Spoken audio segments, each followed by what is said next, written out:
Hello and welcome to another Nintendo Direct recap. This week, it's a Splatoon Direct, so it's time to sit back and enjoy. Now, this Direct's main goal was to get us hyped about Splatoon, and to a degree it did, but unlike the Smash Bros. Event, Nintendo's holding some stuff back. Further analysis of what they've shown has shown that they've got more hidden to Splatoon.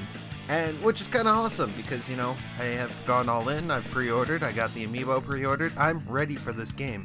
And it would kind of suck if they showed us everything. So, first off, a little bit of trivia. How old are Inklings? The answer is they are minimal age of 14, so think about that before you make your erotic fan art. So I'm not going to recap the entire thing because there's information that we already know from the other directs and from what they've shown. So I'm going to just go over what is new. So what is new? Well, using your amiibo you can unlock these 8-bit mini-games by completing all of the missions. And there are 20 missions per amiibo. They also detailed how the amiibo will, what the missions will be. For example, the Inkling Girl will have sniper-based missions, the Inkling Boy will have roller-based missions, and the Squid will have weird Kraken-based missions along with unlimited ink ones. The green amiibo, the little tiny squid, seems to actually have the most challenging of all of the challenges. So, what's really funny is it's actually the most challenging to find because you either have to get in the pack or go to the UK and get the bundle, which is really weird. Now, there is some pretty big news. This weekend, there's a beta for Splatoon. I know I should put this out a little bit earlier if you were relying on me to get that information. The first one is today at 8 p.m. Pacific, 11 p.m. Eastern, till 9 p.m. Pacific or 12 Eastern. I am personally going to be participating in this beta because this literally happens right after I get off work.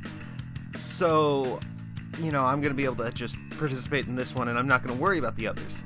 The second is tomorrow, 4 a.m. PT till 5 a.m. PT or 7 to 8 Eastern. Also, the last one is also tomorrow.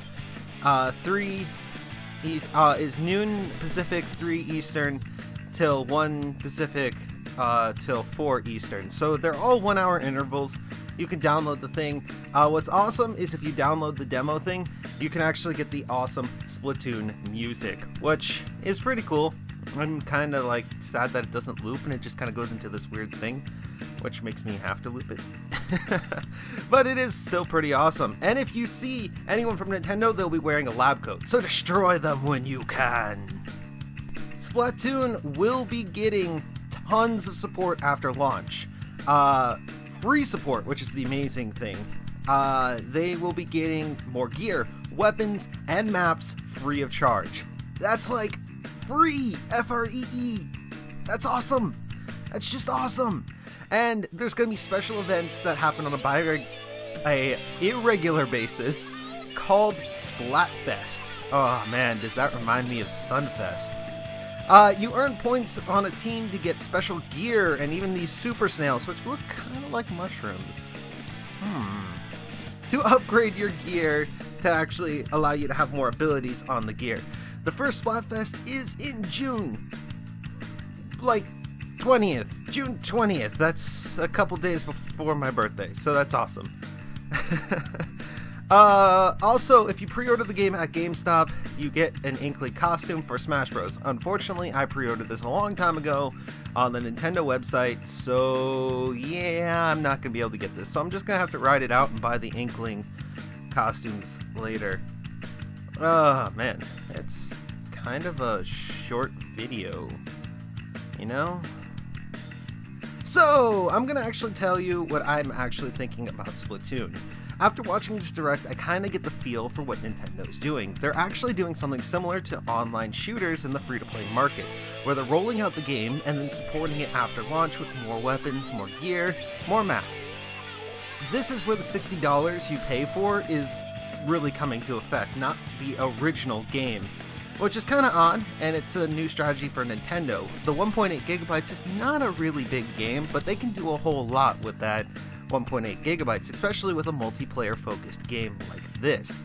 Interestingly enough, I don't think 1.8 gigabytes is going to be where it stays. In fact, I think it's probably going to hit 2, maybe even 3 gigabytes by the end of its life. Right now, Splatoon is actually our best chance to having essentially the Mario Kart of shooters on Nintendo platforms, which is awesome because, you know, we need something like that. It sounds like it might be a lot of fun, so I'm going all in. I will tell you how it is. I will not be reviewing the game until after a lot of the content has come out, because I don't want to just shove out a review and say that it's light on content and then it's extensive amounts of content later on in its life. So that is what's going to be happening with that. With all that, it's still a pretty short video, so thank you guys for watching. If you enjoyed watching the video, you could comment in the kamikaze comment sections. I'm sorry I haven't really posted much this week. I just got back from vacation, and I needed to rest up from my vacation. I need a vacation from my vacation. I will be doing a video on theme parks, believe it or not.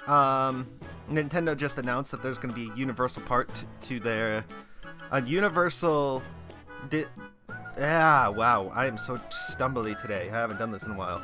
A Universal Nintendo team up to make Universal Orlando and Universal theme park Nintendo stuff.